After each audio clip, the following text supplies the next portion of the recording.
Across all history, the truly strong remain shrouded deep in darkness, hidden from society. They carefully erase all traces of their existence, so that when later generations look back on history, it is as if they were never there. But sometimes, even the most perfect plans to erase one's tracks leave unexpected loose ends. This tome was one of those loose ends, left behind in charred ruins. What secrets lie within?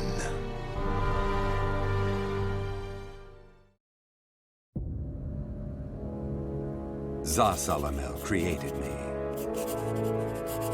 A banal way to begin a tome, but writing down one's own history in a book is strange enough to begin with. I began writing this as an indulgent pastime, so I may as well enjoy myself. Now, about the cursed sword known as Soul Edge. I intend to record its secrets in this very tome. However, I must exercise caution. A fitting end awaits all who seek the cursed sword. Some may laugh and call this an exaggeration. Should anyone who has held that sword ever read this tome, though, I'm certain they'll agree with me. The origin of Soul Edge is a mystery. Legend says it was once an ordinary sword, void of any power. But after fighting on countless battlefields, it gathered a great deal of negative power, until a curse fell upon it. That much is true. All who took Soul Edge in their hands became slaves to the blade, murdering until they bled their last drop of blood. That is why so few know of it, despite its appearances time and time again throughout history. Until, that is, an age long past, when there appeared a man with a mind powerful enough to resist the sword's control. He was known as the Hero King.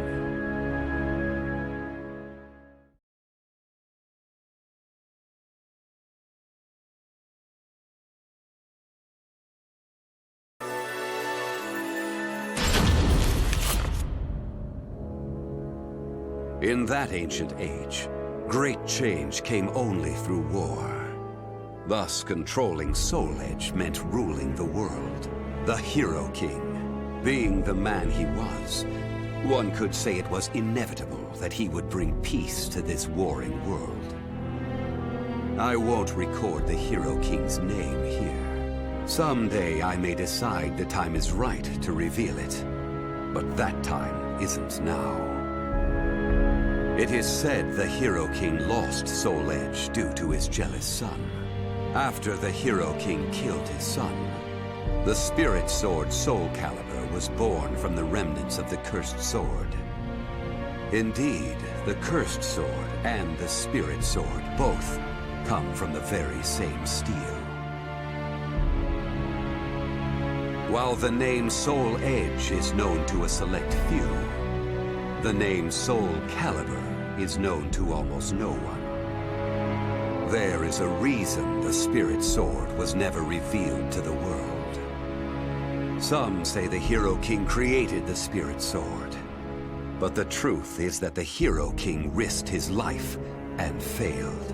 Those who would carry on the dead king's wish and perfect Soul Calibur were to come later. They were known as the Guardians of the Spirit Sword. Like a thief in the night, they took the Spirit Sword and withdrew into the dark recesses of history. They told others of the Hero King's Spirit Sword, and that they were going into hiding to both prevent Soul Calibur from being used for evil, and to prepare for the threat of Soul Edge.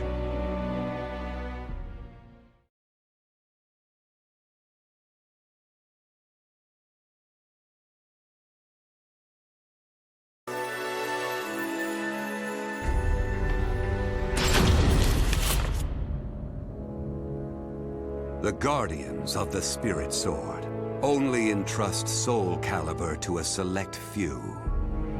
One recent example was a king from medieval Europe. Born in Britain, the king used the Spirit Sword to rule a large swath of Europe. I'm skeptical as to whether the king ever truly existed.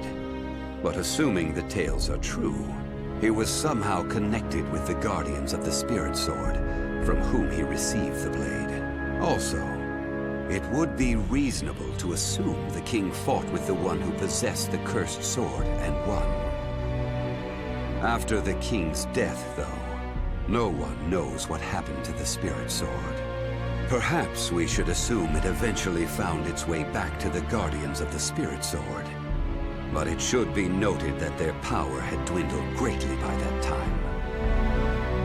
At the same time, there were those who awaited the second coming of the king.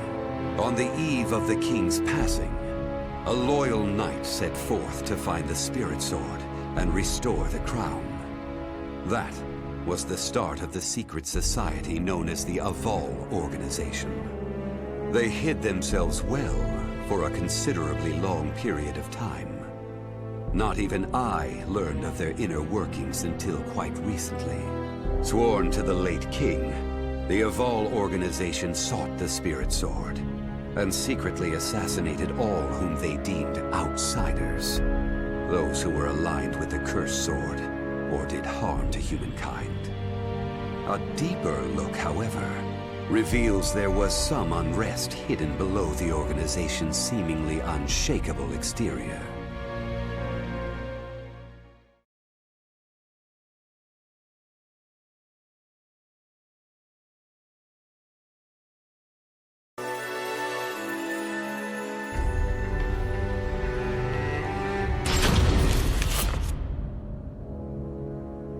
After slumbering in the shadows of history, Soul Edge was awakened by the pirate Cervantes de Leon. Cervantes attacked the ship of one who had won Soul Edge at an auction.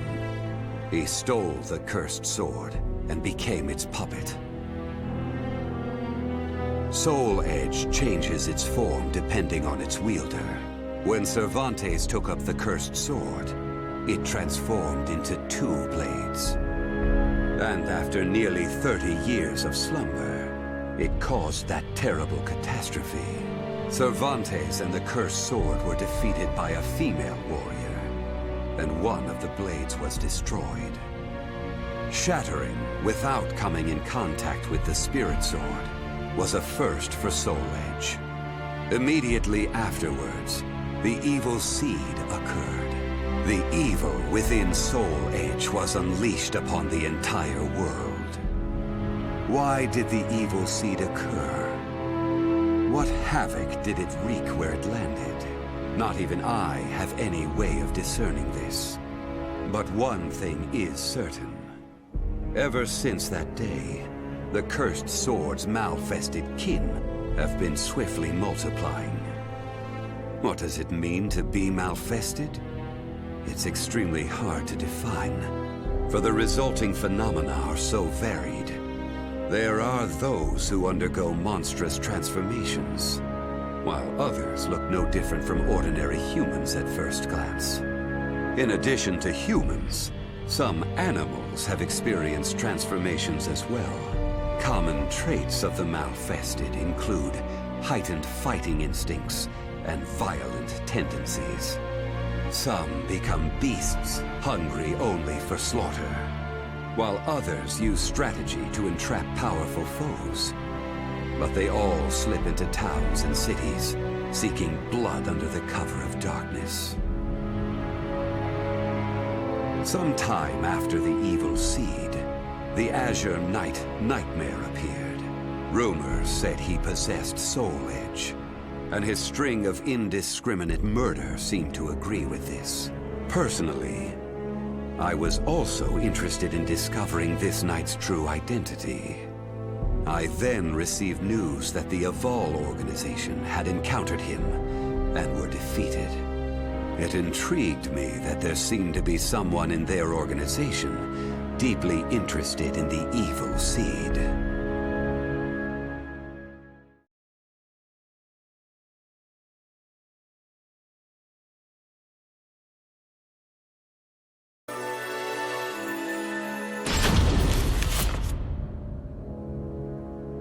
While Soul Edge has appeared constantly throughout history, Soul Calibur's whereabouts are still shrouded in mystery.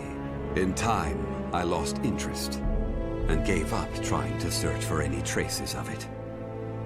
But after resuming my search later, I found that it had been taken to a temple in the east at some point. With it were taken a staff able to absorb all manner of energy, and a mirror capable of purifying evil. These sacred treasures were used to create Soul Calibur and amplify its power. No one knows what had happened to the Guardians of the Spirit Sword, but they must have met with ruin, losing the Spirit Sword and their other treasures. As for the temple, it later became Ling Sheng Su, a famous martial arts dojo that worshipped the Spirit Sword and the other weapons as the three sacred treasures. But now the Spirit Sword is no longer there. The evil seed deeply affected Ling Sheng Su, and most likely caused it to attract evil energy. Its martial arts students were soon overcome by madness and battle lust, and ended up killing each other.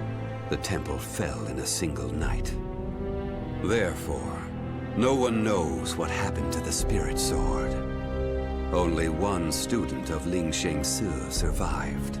While the survivor didn't possess Soul Calibur, there was clearly merit in looking into him. What powers did he possess? What could he accomplish? I was deeply intrigued.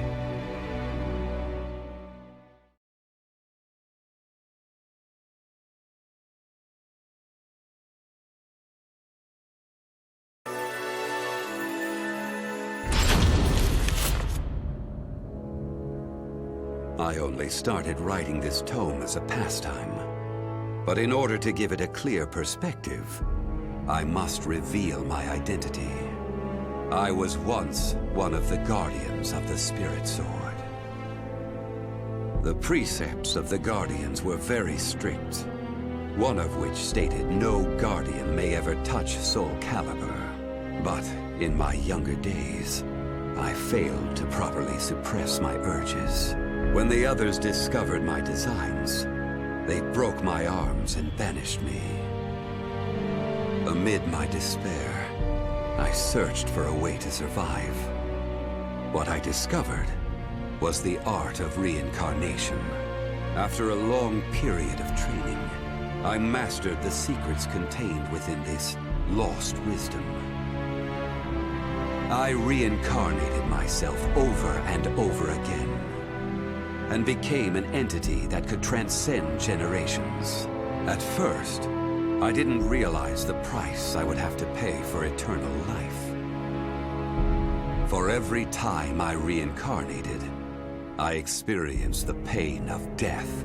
It felt like my soul was being crushed. It is hard to put such pain and suffering in words.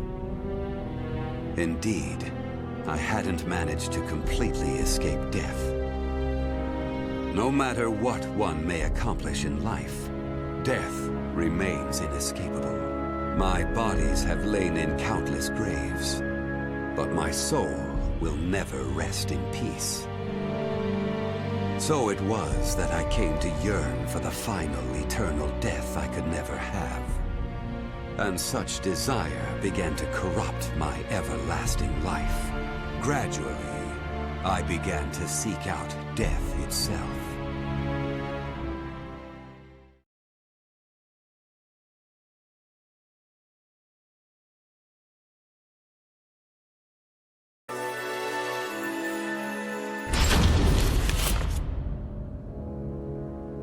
That was 1,000 years ago. My desire for death was at its peak. That longing for true death led me to even take hold of Soul Edge.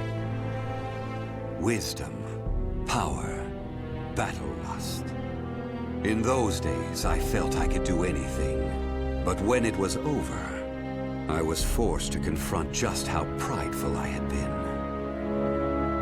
As a puppet of the cursed sword, I kept fighting to my last breath. And for what? I fought in an age of endless war that spanned the world, all to establish a certain dynasty. That is all I'll say on the matter. I've lived as every type of person. Old, young, man, woman.